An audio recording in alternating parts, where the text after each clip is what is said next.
Hi and welcome to another edition of OnsideSA. Well, we're right in the middle of the Euros and it's heating up because we're going to be going to the last 16 very soon. We've got Stevie B, our international pundits, on the line, and we're going to talk to him. Budge, everything okay? Yeah, no complaints, Paul.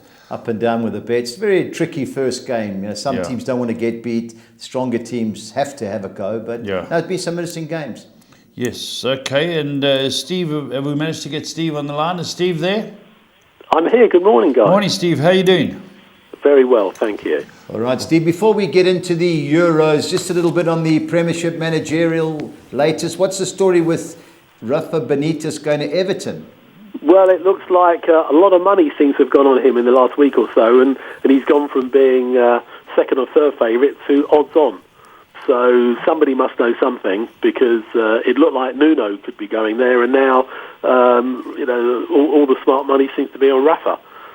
Okay. So very interesting. Sorry to interrupt you, Steve. Who did Crystal Palace take? Well, Crystal Palace taken no one. They wanted Nuno, but that's right. So they've taken no one. Crystal Palace. Not yet, yeah. So there's a few Premier League clubs without a manager at the moment. Yeah. Well, it's interesting because Nuno was sort of linked with there, and then all of a sudden the Everton link came, and I guess if he had a choice, I'd presume that he'd rather go to Everton, let's say. Yeah. But now Rafa's come out the woodwork. With big money on him, I understand, and he's odds on.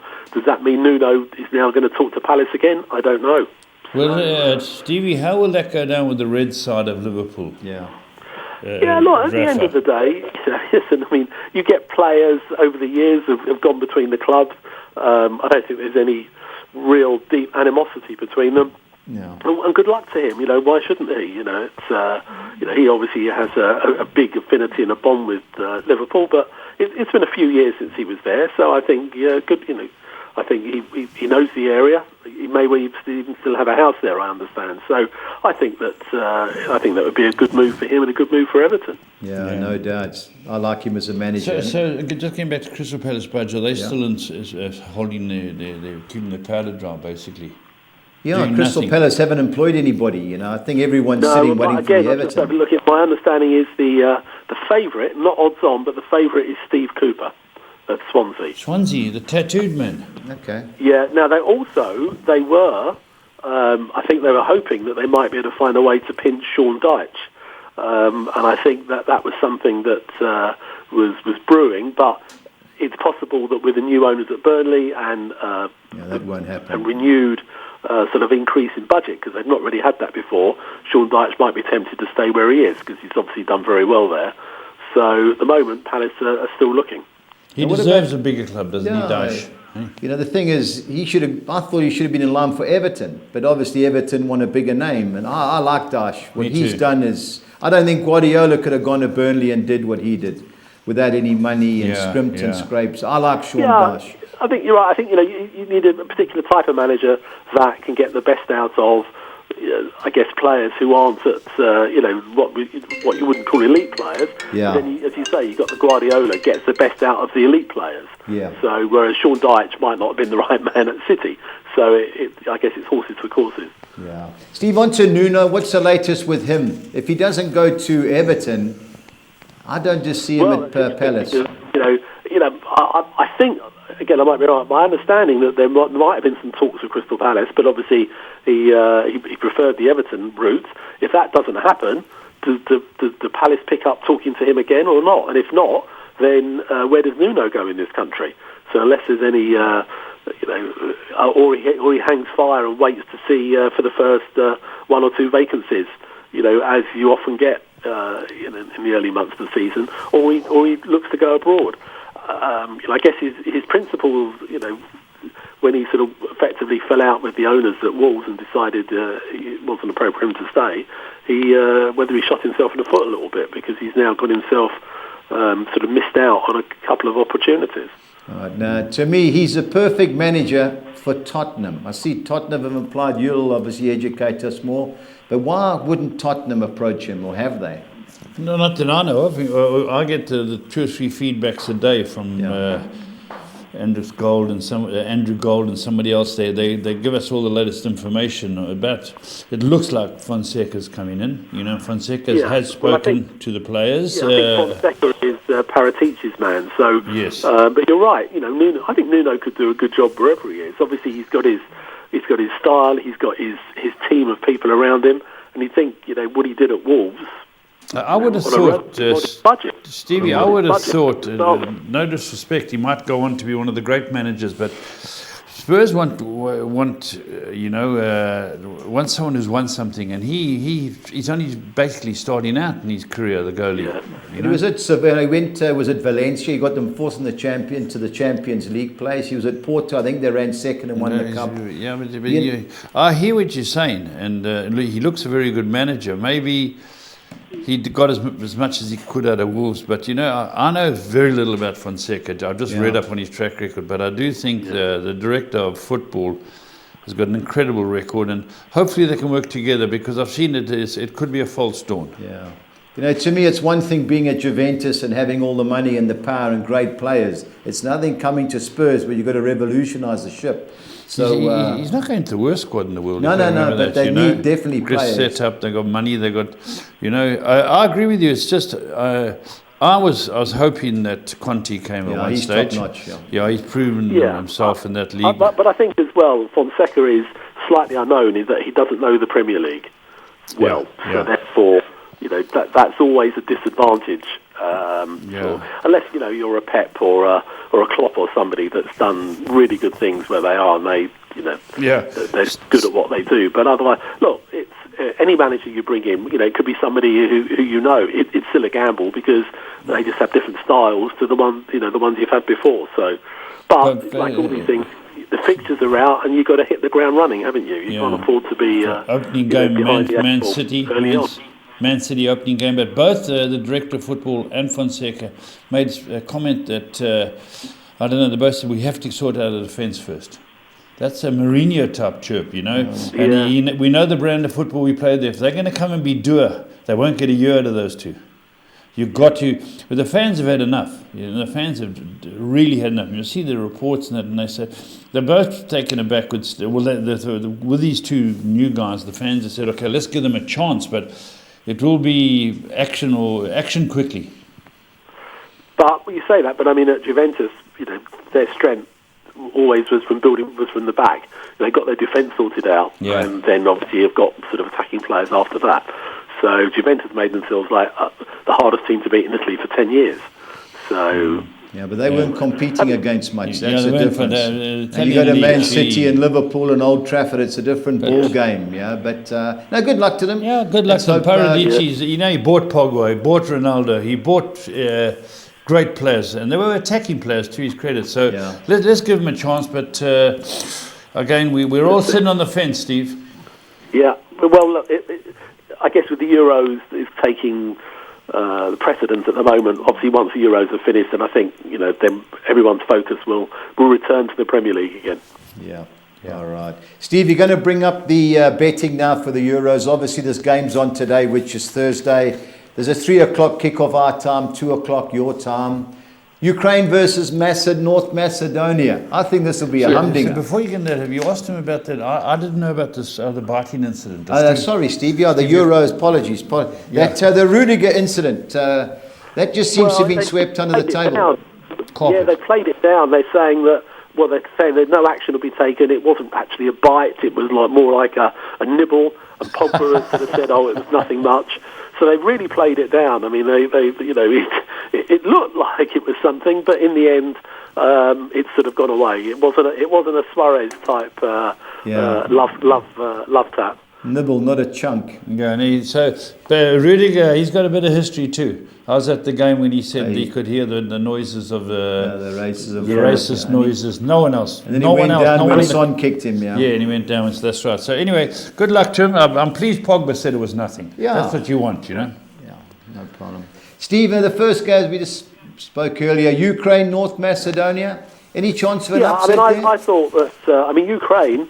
That's in the second half. I thought they played really well, got a couple of really good goals. Yeah. And North Macedonia, I thought, played well, but Austria were just too strong in the end. I think Ukraine realised this is a game they have to win, and I think they will. I think they'll be too strong for North Macedonia. Yeah, I think there'll be goals, but I've got to side with Every team I've watched play has created a chance or two. Oh no, There's some good players out there. Yeah, some nice players. Now Denmark, Belgium, obviously after the Christian Eriksen, saga, shame, poor guy. Can you see another crowd will be fired up? They're playing in Copenhagen. Any chance they can upset Belgium? I'm not sure they can. I think there will be a lot of emotion. You just wonder, what effect it's had on the Danish players. Whether it's going to get them really fired up, or actually it's just all been playing on their minds, and they're going to be a little bit distracted. They were certainly distracted when they had to restart. And this is a huge game because they can't afford to lose this. Otherwise, they're in real trouble in the group. But Belgium, on the other hand, we know in the Nations League when they played them and they beat them comfortably. I think Belgium will be too strong.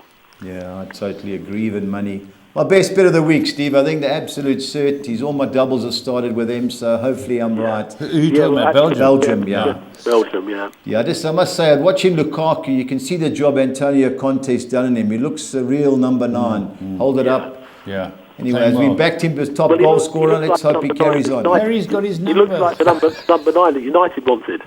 Yeah, that's true. That's we swapped him for Harry Maguire. Anyway, at the time he wasn't doing much for us, so good luck to him. Now, the last game should be, I think, a key game. Netherlands versus Austria. How do you see that? The West Ham players banned for a game. Banned for a game. For remarks. Yeah, I mean, that was just crazy. I mean, it's, crazy outburst. But he's that sort of player. I think Austria laboured to win.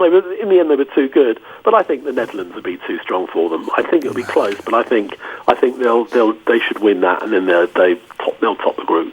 Yeah, I must say everyone's been slating Frank de Boer. I like the team he picked. I'm not a lover of this back three, especially international. But going forward, they look exciting, and I'm hoping there's an early goal. Otherwise, Austria will try and play their typical German football and nullify them. But a big game, because if Netherlands win their group, they've got a great shot to get to the semis.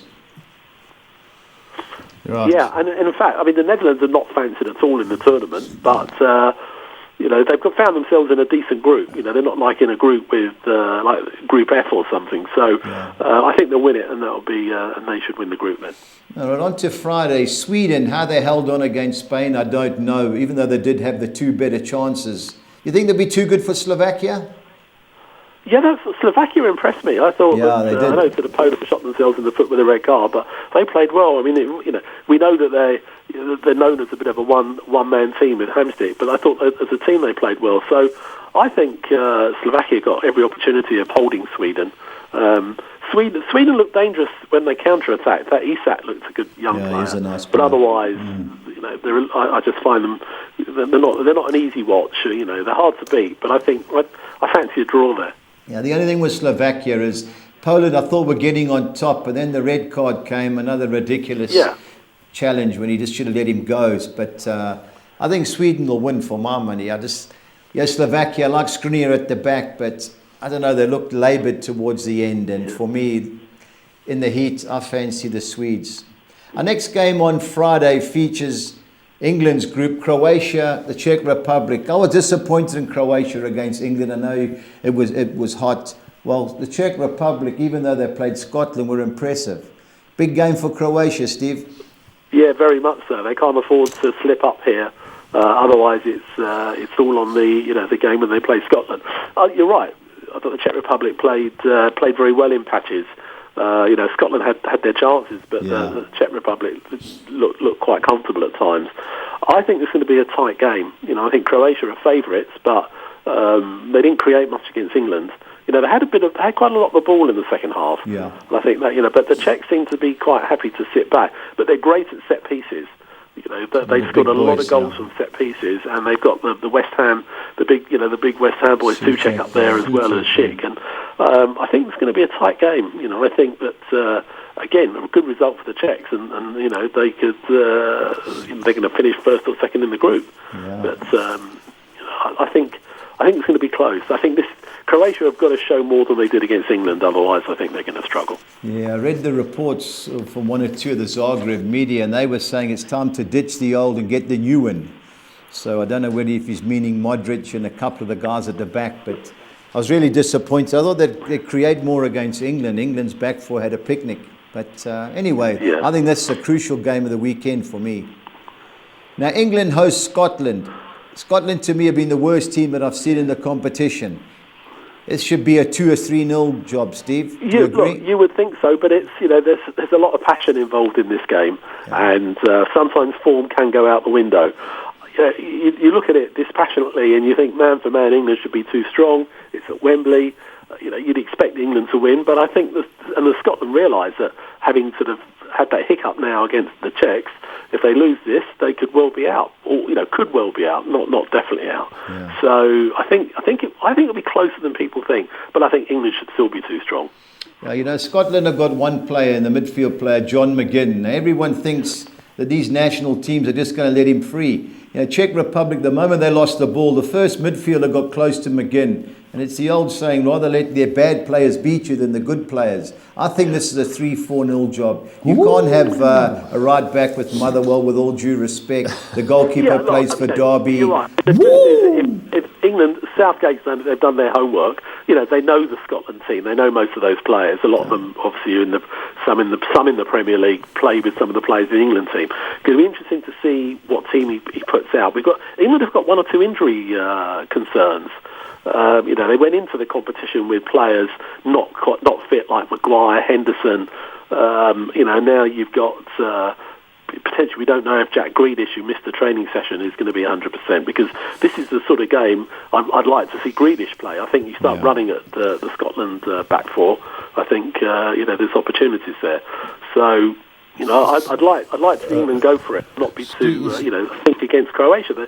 They started really well, and then after that first 10-15 minutes, they got a bit sort of ponderous. But I think if England got to start fast and get that early goal. Stevie, I want to ask you quickly about England. Now, it's Sancho, the boy United after. Yeah. Now, he didn't play in the first game. He wasn't in the squad. Yeah. He wasn't in the squad. Now, for my money, he's got to come into the squad or come into the field. If he's that good a player, the United want to spend a fortune on him. How good is this kid? He is good, but I think it's interesting. He seems to have, for whatever reason, he's not featured as one of Southgate's main players recently. So whether or not he's not showing something when he's for him, or showing enough, or in training, the fact that he wasn't even in the 23 was a bit of a surprise, in all honesty. So I think he will bring him in. Obviously with an injury or two, so I think he'll bring him in. But it's the fact that he didn't bring him in, he brought Jude Bellingham in the squad That's ahead of him, and brought Jude Bellingham on. Who does he play for, Bellingham? Dortmund. Bellingham's at Dortmund. He's at Dortmund with Sancho. That's right, same club. Rate him. He's just 18. I mean, they rate him so highly, and he's since he's gone to Germany, he's like grown and filled out. He left at 16. So who was his English team? Birmingham. Steve? Who? Birmingham City. Birmingham. Ollie told United to sign him, and they messed another transfer deal up. Can you believe it? But anyway, what must be a good player, but a nice, strong player. Steve, my thing is, I think with Sancho, he trusts Sterling.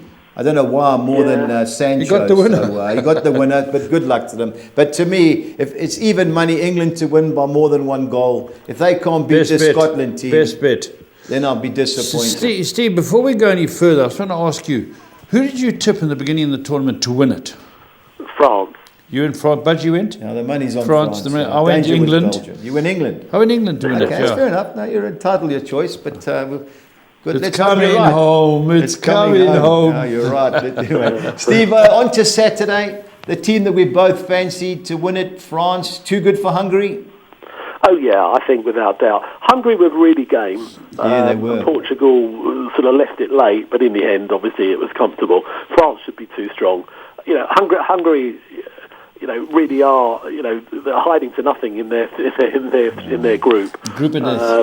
And I suspect they'll finish pointless and probably even goalless. They were a little bit unlucky. They thought they'd scored. He was just offside. That really could have changed the game. And then they gave away a deflected goal, and that was it. But deflected goal penalty. I think France will be too strong, and I expect them to win by sort of 2 or 3. Yeah, totally agree. Germany got to bounce back. Oof, crucial game, Germany-Portugal. This could affect the tournament as far as who wins Group F and gets the easier route to the final. What's your call here, Steve? I just got a feeling. I just thought Spit it out, a little Steve. bit disappointing. I thought they were very disappointing, Germany against France. A little bit ponderous. Players that we know, but there's just something not firing for them. No, out-and-out striker. I like Portugal. I think they've got the players who can make things happen. Yeah. They left it late against Hungary, but had chances. I wouldn't be at all surprised if Portugal get a result. And that could, and then it's all going to be about Germany will beat Hungary and they'll go through as the third place team. So, I think with the fact that 3 teams can go through in 4 of the groups, I think Germany, even if they slip up against Portugal, they'll go through. But I fancy Portugal, and they're I think they're going to be my outside bet. Okay. The only problem is, the Portuguese never beat the Germans. Yeah. There's always a red card, bad tackle. They did that in the World Cup. To me, Germany weren't that bad. I just think everything goes through Kroos, and I think he's got to sit on the bench. They've got to play Kimmich in that role. They've got to go play 4 at the back and have a go. Playing the 3 at the back because they're so bad. No, they France. were, but France caught them on the break twice. Yeah. France could have scored 3 or 4 in the end. Yeah. But you can't play Hummels at centre half. There must be a youngster somewhere, and you can't play Muller at number 9. He doesn't play number 9 for Bayern. They need a number 9. So Werner has to play. Exactly. I mean, they miss Goretzka, don't they? But well, he's coming back reportedly, not maybe for the next game. So he's got to play. Then who plays in the midfield? Godogan's got to play. Kimmich should play in the midfield. You've got Kroos, Goretzka, and you've got the boy who plays in Germany. What's his name? He used to be an Arsenal boy. Oh no, he's on the bench. Sane. No, not Sane. Sane was Man City. Was Man City. The guy Nabry. But he's more of a winger. Yes. They haven't got a number 9 unless they invent one. And I don't like Havertz. He's more of a number 8 or a 10. Yeah. So if Timo Werner doesn't play, they haven't got a striker. They haven't got a striker. Well, he doesn't trust Werner to start. So. I don't blame him. But Steve, I just don't see the Portuguese winning. Their temperament, and even against Hungary, they scored 3 late. But, they should have been 3 or 4 up. I know Ronaldo missed a sitter, but I don't know. I just think desperate Germans are always tough to beat. And they're playing in Munich. Yeah, München. But anyway, what can we do? We're going to have to get on with it. Okay. Our final game on Saturday, we've got a desperate Spanish team who made 900 passes and never looked like scoring against a Poland team who, to me, were terrible. Spain get back to winning ways? How did Poland end up? I think Spain will.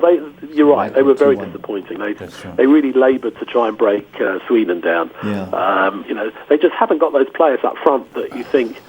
Torres has done okay at City, but they just haven't got players like Morata. I mean, they're not as good as the players they've had in the past. Good enough, and it's telling, isn't it? There are no Real Madrid players, and I think there's only 3 Barcelona players in the squad. I mean, there's something not quite right there. But again, Poland have got to throw everything at this, because they lose that, they could well go out themselves. So I think Spain. I think it will be Spain, but very close.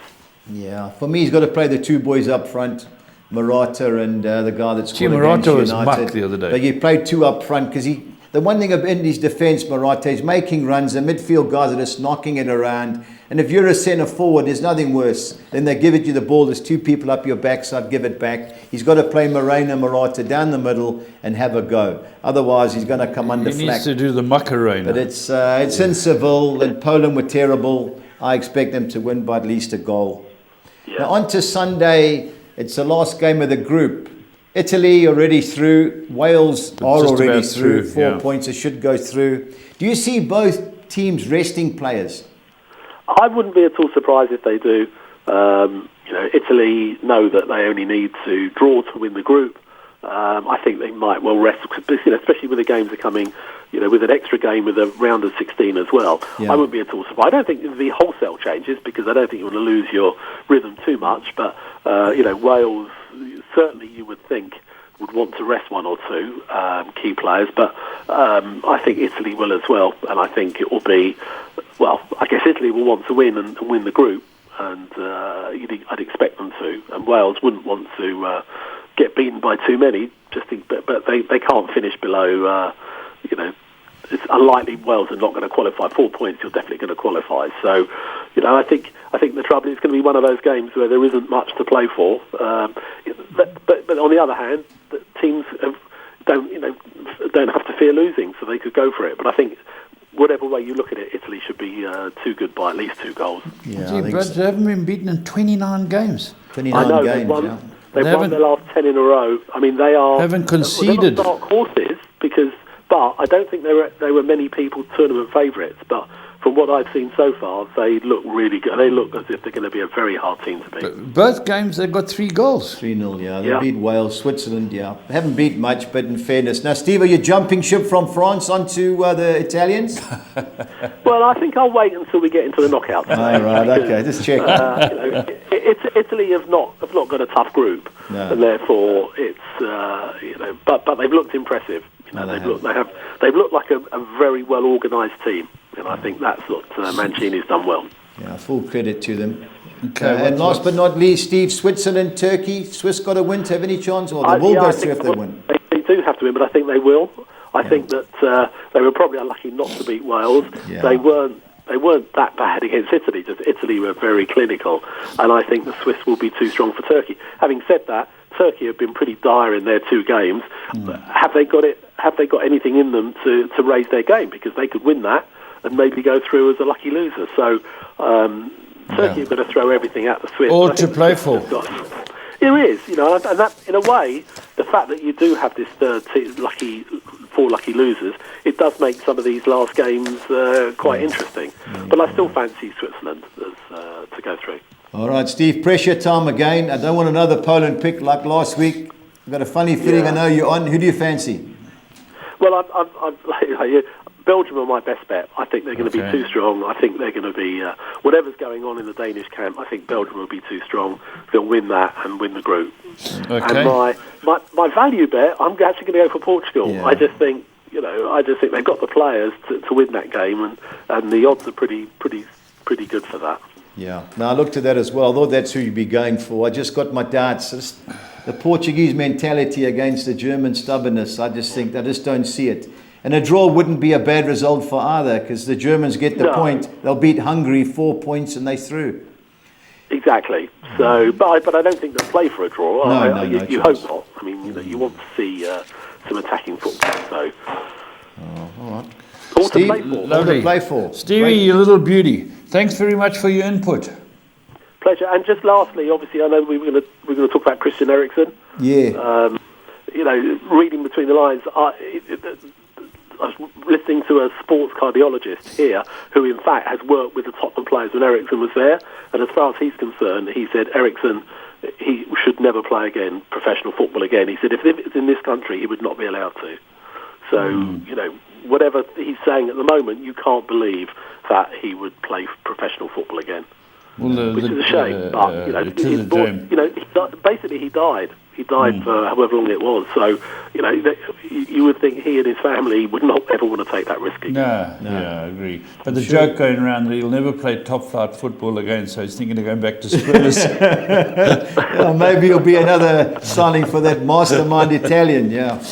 All right, Stevie, thanks very much, pal. Talk to you soon. Bye. Cheers, bye-bye.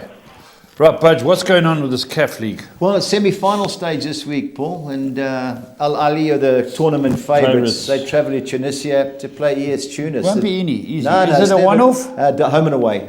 Usual story. First leg, keep it tight. I don't see Al Ali winning, but I don't see them. 22-10. If I was having a bet, Paul, that would be my play in that game. And I make wide at Casablanca certainties. They won the last 5 at home. I watched Chiefs beat TS Galaxy. We had a bet on the other day. They're a poor team. Yeah, they're not a Last time they played Simba, I think it was in Tanzania. They were lucky because they won the first leg 4-0 at home. They got murdered 3-0 away from home. Yeah. I don't see them. I think 7-10, Paul, by the Belgians for the weekend. I think they're certainties. Why did Casablanca? Casablanca, yeah. They're top of the Moroccan league. So I think they'll be too good for Chiefs, even though I'm funking for South African side to get Al Ali's Egypt, Al Ali has Tunisia, South Africa, Sundowns, Okay, excellent, Budge. That was all, Paul. There are other leagues, all the minor leagues. So rather than discuss the Swedish, that's how we stick with this. Euros football is interesting now. Let's look at your bets, Budge. Yeah, Paul. Kick off on Saturday with the soccer 6. I'm banking France to beat Hungary. Mention the Swedish Superette and up it comes. I'm going the field in the Norby IFK Banama game. I'm going the field in the Esperance Tunisia Al Ahly game, and also Portugal and Germany, that fixture 1, 2 and 3, because I think Spain will beat Poland, and I think Wydad Casablanca will beat Kaizer Chiefs 162. Paul, throwing the other result, looking for upsets in the other 3. Well, next one. Our second one is young Kopping Sodra to be too good for Gays Gothenburg at home. I'm going the field again in the Esperance Tunis Alakli game. Likewise, Portugal, Germany. So sorry, Budge, can I just interrupt you? Those games are played in Sweden. The top one is no. The Esperance Tunis is playing in Tunisia. Sorry, I mean the top game. The top game is that's in Sweden. Yeah. So Sweden have got a national team playing, and but the league goes on. It's their championship league. It's a superetta, not their main league, which is the Allsvenskan. So the other leagues. So it makes sense. Okay, so sorry about that. There's plenty of those games carrying on. Okay, crack on. So I'm going Beta Berezov, one of the top teams in Belarus, to avoid defeat against Dynamo Minsk. I'm backing Wydad Casablanca to beat Kaizer Chiefs. In the Brazilian Serie B, I'm going Avar. Jeez, they come with some games, eh? Rima 1 and 2. Wow. Paul, they have to find fixtures. The Euros are a couple of days, so they're going all over the world, yeah. On to the 10. I'm bankering France to beat Hungary. I'm going Norby 1-2-3 against IFK Bonamo. Likewise, Osters against AFC Eskilstuna. I'm bankering Young Kopping Sodra to beat Gays Gothenburg. Esperance Tunis win and draw at home against Al Ahly. A second page, I'm going Germany to avoid defeat at home against the Portuguese. I'm going Beta Borisov, win and draw against Dynamo Minsk. I'm bankering Spain to beat Poland, Wydad Casablanca to beat Kaizer Chiefs, and ending with Avar, win and draw at home against Remo. Quick question, why have they put Portugal ahead of Germany on that sheet? Well, it's how it's drawn. I don't know why, Paul, because it's been played in Germany. Okay, our favourite. Well, we've got a couple of We're creeping up here, Budge. Yeah, slowly but surely. Slowly but surely. We've got a few... little beauty. Little beauty, yeah. Now, we started with the Euro quad. I'm going Belgium to beat Denmark today. I'm going Sweden to beat Slovakia tomorrow. And I'm going England to beat Scotland and Spain to beat Poland by more than 1 goal. 2,600 to 200. You can bank that. I'm going Belgium to beat Denmark today. I'm going Spain to beat Poland. And I'm going France to win the tournament. 2,100 to 200. Throw that away. It's 200 gone. Anyway, our second one, Euro treble. I'm going Romelu Lukaku to score against Denmark. I'm going Harry Kane to score against Scotland. And we're going to go for the glory again with the French. Gee, will you stop with this? They win the group, Paul. They'll be hard to beat. 3,700 to 200. Both teams to score sides are Netherlands, Austria, Croatia, the Czech Republic, Switzerland, Turkey, and Netherlands, North Macedonia on Monday. 2,800. You can bank that. Well, hopefully. Yeah. Our Swedish quartet, because obviously the league is still going, the Superette, and I'm going Young Kopping Sodra to beat Gays Gothenburg and over 2.5 total goals.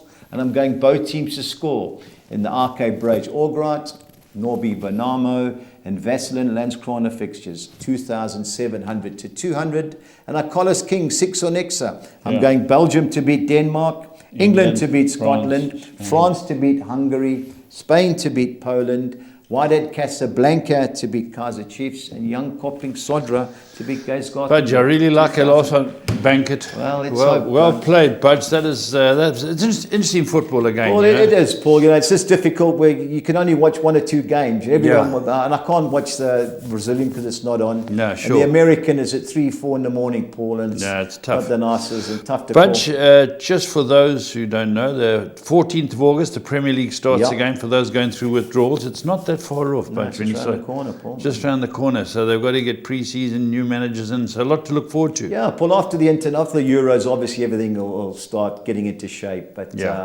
managers, players, and I think you don't want to sign a player now and he breaks down in the Euros. Yeah. So I think they'll have to have the medicals afterwards. There'll be plenty of activity. You think so? But not at the moment. Is there money about after COVID?